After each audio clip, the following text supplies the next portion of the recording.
Tonight on Lifesavers, a jet ski accident. They've got just minutes to find him. The minor ailments that can ruin a holiday. Plus the baby girl whose life was saved by the family cat.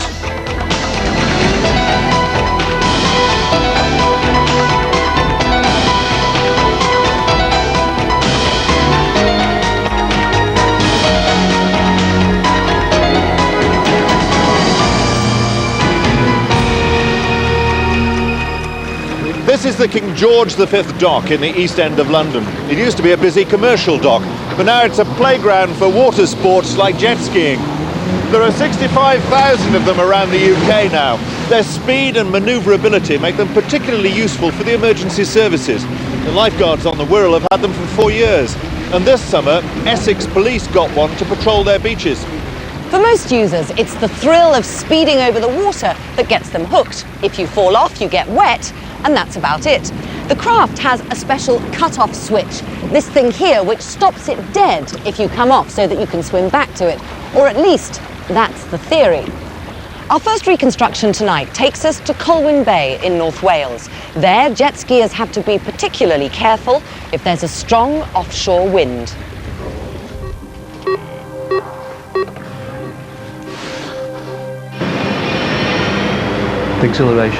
The exhilaration, that's what it's about. The boards are whizzing round at 40 mile an hour. I'd think you got minutes. You were shaking uncontrollably. One of the better birthday presents I bought him.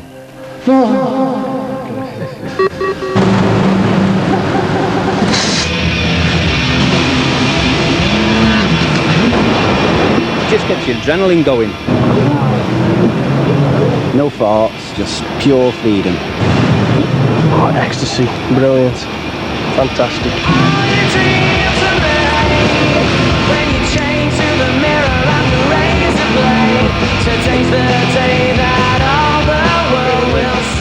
We have a group of jet skiers that gather in Colwyn Bay and Roselands at weekends, and we all know one another very well indeed and have great fun and a good family atmosphere.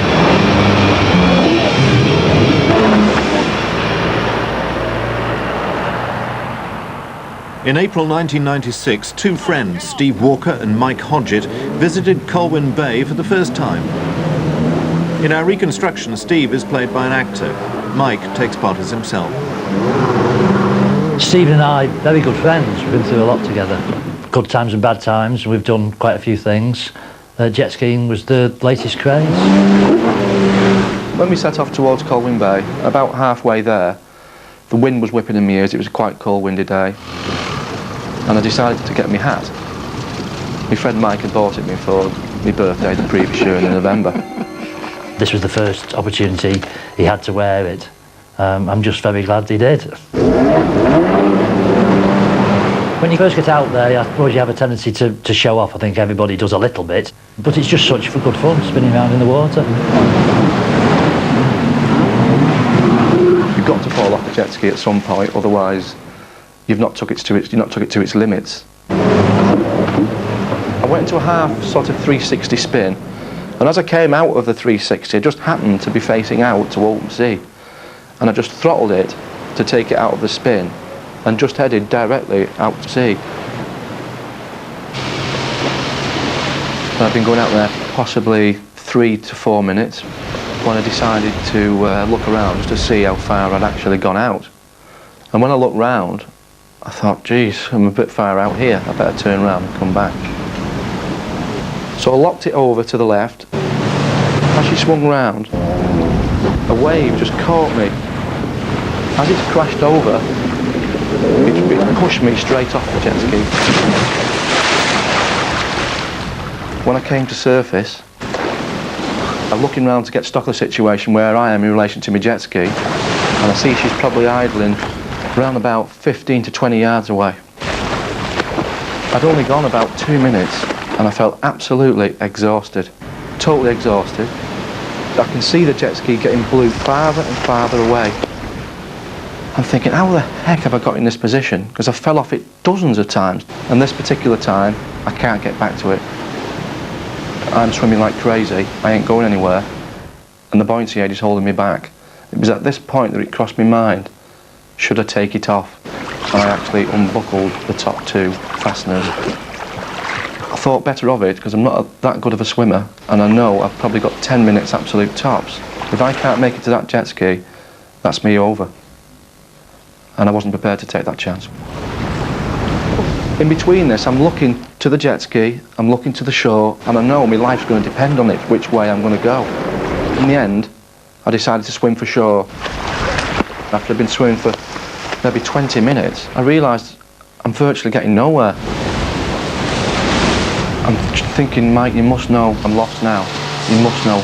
You must alert somebody. You must get someone to come out and find me. But Mike had no idea that Steve was in trouble, or that a group of divers had found his friend's abandoned jet ski a mile out in the bay. It was probably another 10 minutes before I consciously thought that I couldn't see him anywhere. So I decided to head back to the slipway where Stephen and I had launched from. Stephen's jet ski was at the bottom of the slipway.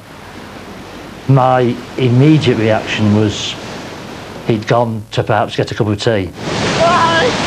By this time, my legs have gone completely numb. Can hardly feel them. My arms have gone. My chest's constricting. And all I can think of is I just do not want to die in this grey, horrible sea in the middle of nowhere without my family knowing how hard I tried to get back.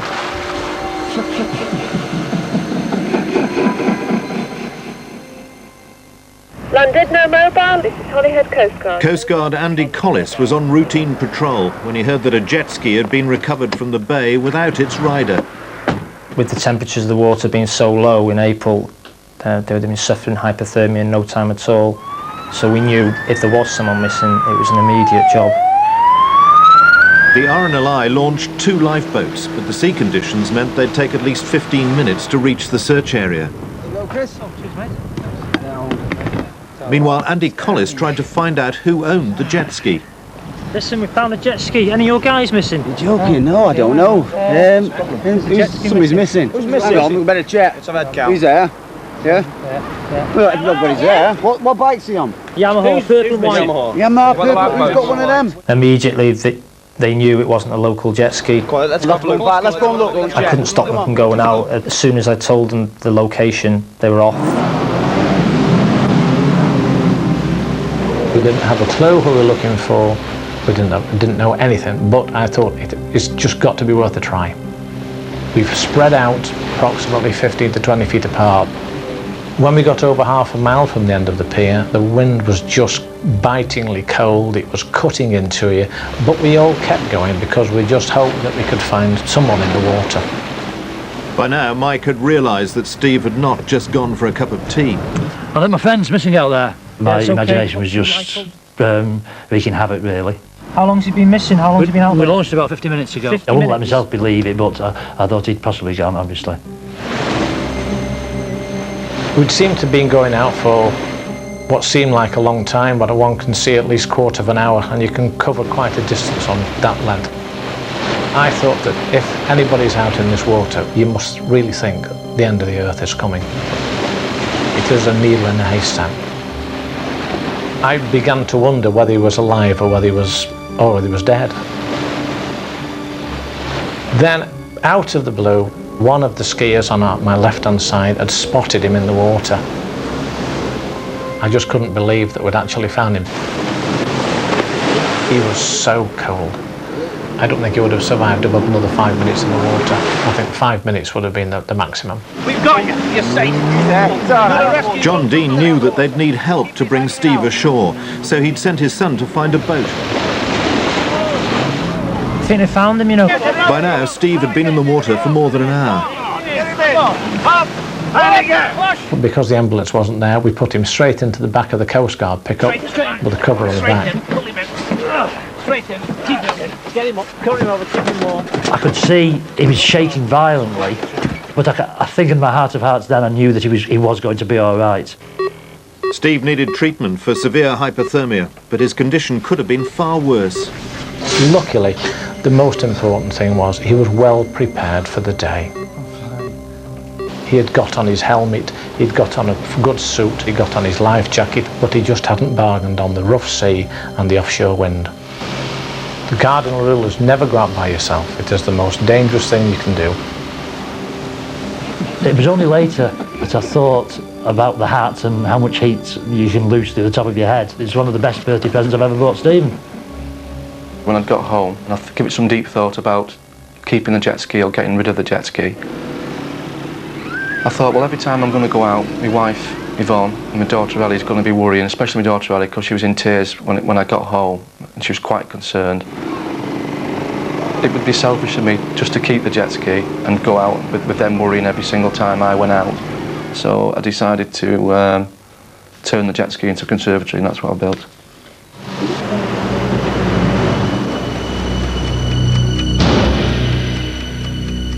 Steve Walker is living proof of the value of wearing the correct clothing. That's just one of the important safety messages for anyone involved in water sports to remember. If you're going out on the open sea, check the weather and tides, especially if, like Steve, you don't know the area. Wear the right gear. Steve's hat probably saved his life. If it had been in bright day-glow colours, he may have been found quicker. Don't go off alone. If Steve and Mike had stuck together, their emergency may never have happened. And check the fuel and make sure the engine's well serviced. Almost half the call-outs to jet skiers are because they've broken down. There's more information about jet ski safety in this free leaflet. There are 10,000 copies available, but it's first come, first served. To get one, send a large stamped addressed envelope to Jet Ski Safety, RNLI, West Quay Road, Poole, Dorset, BH15 1HZ. And we'll give you that address again at the end of the programme. For most people, a summer holiday is the highlight of the year, but it can be ruined by the most trivial medical problem. This August, a 999 Lifesavers camera crew has been behind the scenes with the medical services at one of our most popular holiday resorts, the Spanish island of Mallorca.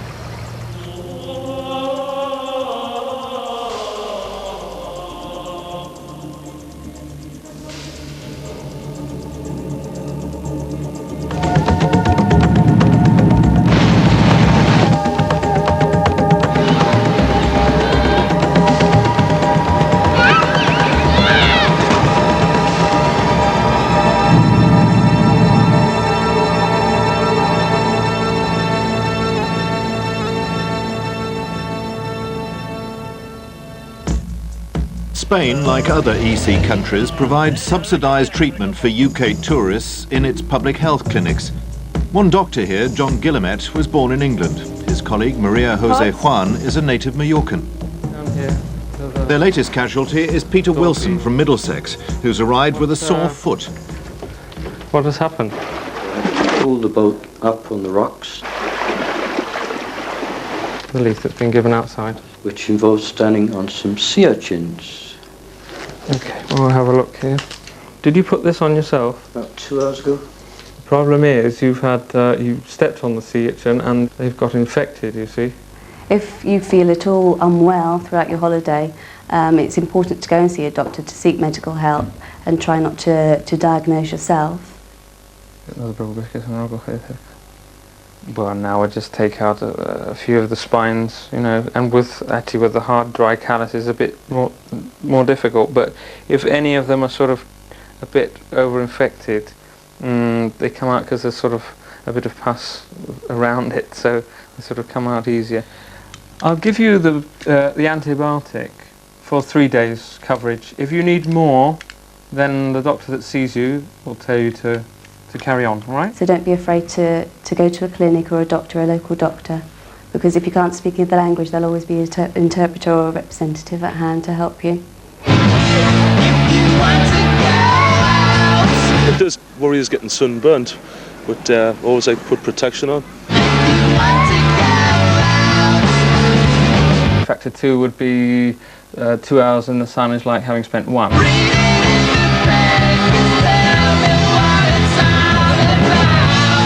Sunburn, that's especially dangerous. People don't realise that the sun here obviously is stronger than over in England. and they actually come up with blisters, really large blisters. Sometimes even the whole family that I saw last week, for example. Yeah, I got that on the second day I was here, I think, really. It was a bit painful, but there you are. It's all part of the holiday, isn't it, really? It's good to sort of like see for the first days, to see how spend a couple of hours and not more than that. Oh, I can't really say. Probably a couple of hours, something like that. Yeah, before I realised I actually got burnt. Yeah. Obviously, the places that are more liable to be burnt is better to cover, like nose, cheeks, shoulders. Sunburn can increase the risk of developing skin cancer. John Quayle was brought in by his father. He went to the water park and they wouldn't let him wear his t-shirt. He was with some friends. We weren't with him and they wouldn't let him wear a t-shirt, which we were very annoyed about. He took the wrong cream with him. He had some, but it wasn't the right strength.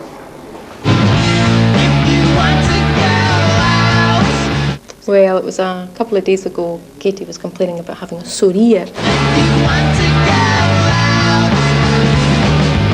But at first we thought she had sort of had sunburn.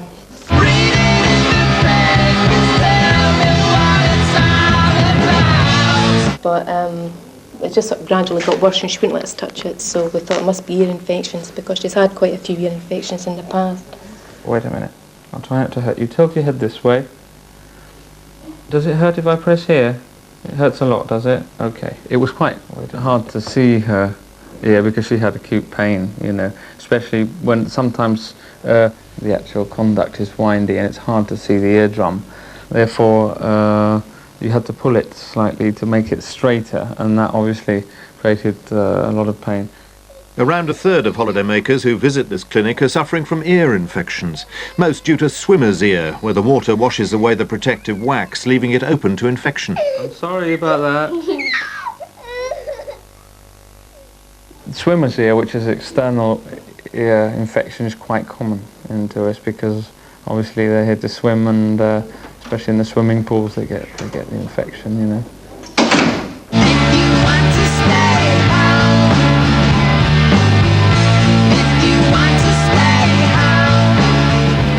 After his painful encounter with the sea urchin, Peter Wilson is back at the clinic with another problem.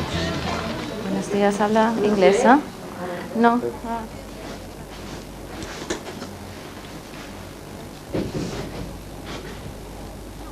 Well, that is not infected, huh? Uh-huh. No. But it hurts. Yes. Now, this man had infection in the foot, but now after the treatment with the antibiotics and the local cure, it's better. Am I able to swim in the sea? Swim? Yes. Not yet. No? Not yet. 2 days later. Okay. Okay?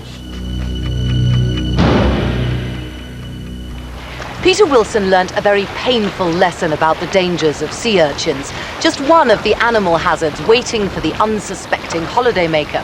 Earlier we alerted you to the dangers for jet skiers on top of the water. Now more on the perils lurking under the waves. The Liverpool School of Tropical Medicine has helped us put together this information on how to stay safe in the sea. You'll find sea urchins in most holiday resorts, especially around the Mediterranean. Some are covered with barbed, venomous spines, sharp enough to pierce the sole of a shoe. Weaver fish and stingray are more dangerous. They often lurk in shallow water, well camouflaged and buried in sand. Stepping on them is very painful. Stingrays can also injure you with their barbed tail.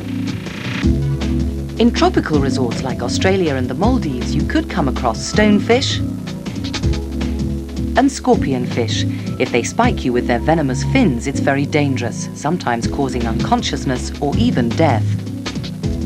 Most fish only sting in self-defense, so when walking in the sea, shuffle along to scare them away before you end up treading on them. Best of all, wear a strong pair of sandals. If you're stung, treatment is simple. First, remove any spines. These may still contain venom. Then use seawater to wash out the wound. Acidic liquids like lemon juice or vinegar can help neutralize the poison. You can even use urine. It's both acidic and sterile. As soon as possible, soak the wound in uncomfortably hot water, but make sure it's not scalding.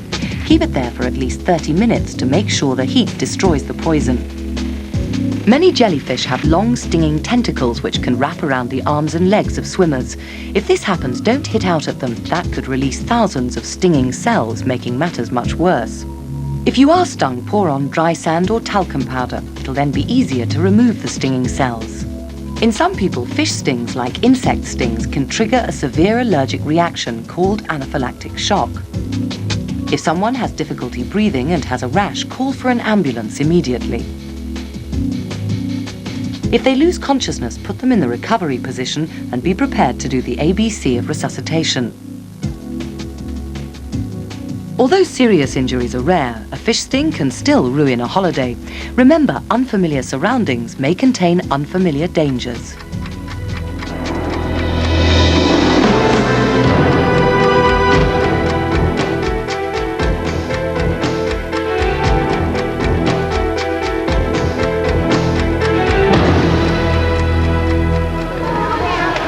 You've got to have eyes in the back of your head when you're dealing with young children. The Bartons family from South Wales have to be even more watchful than most because their 18-month-old daughter Tiffany has a medical condition which makes it difficult for her to keep her food down. Her parents have spent many anxious nights listening to the baby alarm for the first sign that she might be choking. During the day, they rely on the rest of the family to help to look after Tiffany, including the Siamese cat, Beethoven. In our reconstruction, Tiffany and her parents, Karsten and Jacobia, are played by actors. Beethoven is played by two stunt cats. Hello? What's this? He's a real person's cat. He loves company. Nice. He doesn't like it if he's on his own. And he really loves playing with children. Really special cat. Who's this? Well, I like the music, you know, the music, Beethoven, the classic, and Mozart and all this music and all. That's why I say, oh, they call this cat Beethoven. If he was a real person, then he would be like, it'd be good if there was more people like him. We think because he's so close to our children, he's been brought up with them, he sort of senses if they're in danger and when they need help. Tiffany is my youngest daughter. She was born with a defect where she couldn't keep any milk down. It was called esophageal reflux. So the main thing is watching her all the time to watch she's not choking or having any difficulties. There we are. The first time it happened regarding Tiffany choking, I was on my own. Karsten, my husband, was in Germany at the time. It's really frightening. Because you think, oh, it's down to you, whether she lives or dies. So I phoned through to my GP. He told me to tap her back 4 times. I tried that and then she was sick then. And then he heard her screaming and we knew she was going to be okay. I'm with fright.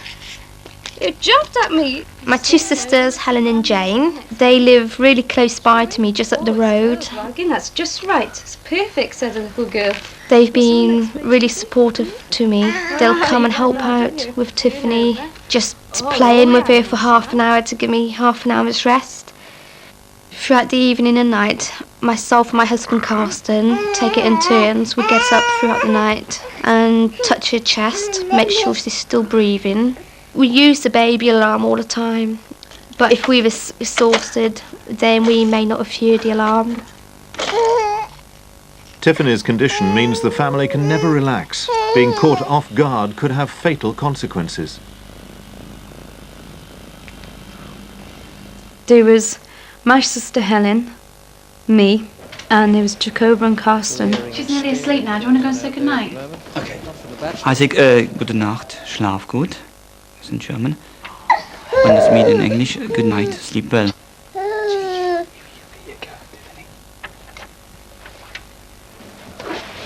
Is she okay? Yeah.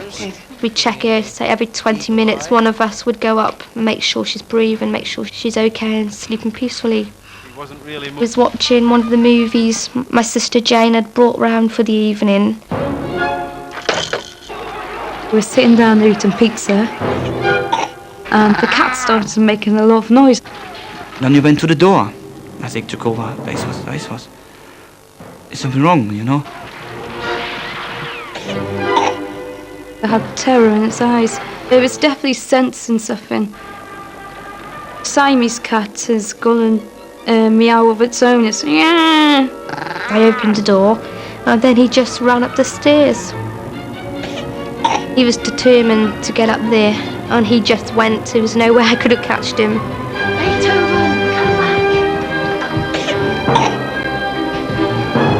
He just knocked the door with his head and was just through really fast. Tiffany! Carsten! She was in a bad way. Her face had changed colour and obviously she wasn't breathing and quite lifeless. Carsten! Carsten! Craig! When it happens, you haven't got any time to think about what's happening. All you think of is that you've got to get your airway clear as fast as you can or you're going to lose her. Carsten! She called me again and I said, help me, help me. I feel that there must be something wrong, also she will not shout for nothing really then. It seemed to last for ages when actually it was just seconds. Oh, gosh! We was just really happy to hear that scream. We knew once she screamed, is that's it, she's breathing, and that was our main concern. Beethoven hadn't been near, then we wouldn't have heard because of the telly. Animal's hearing is a lot better than ours, so he may have picked up on something that we never knew there was something wrong and had to get there. She would have died, no doubt about that, because she was in quite a bad state where my sister went up to her. Eine super, yeah? Oh, so super. The family are now hoping that Tiffany's condition will correct itself as she grows. If not, she may need an operation. We'd be telling her later on and saying, look exactly what happened and everything she's been through and put us through as well. We make sure she knows about it. We think as she's getting older now, she's starting to realise that Beethoven is really special to her.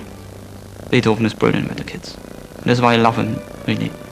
It was so beautiful to save Tiffany's life, so I think we give him a good present. So we are saying bought him a girlfriend. So he is quite happy. Oh, you love it. You love Bambi and all. He's like really, really special. You watch you in the night, no? When you're sleeping. Yeah. Beethoven watch you in the night, no? Yeah. With us for life.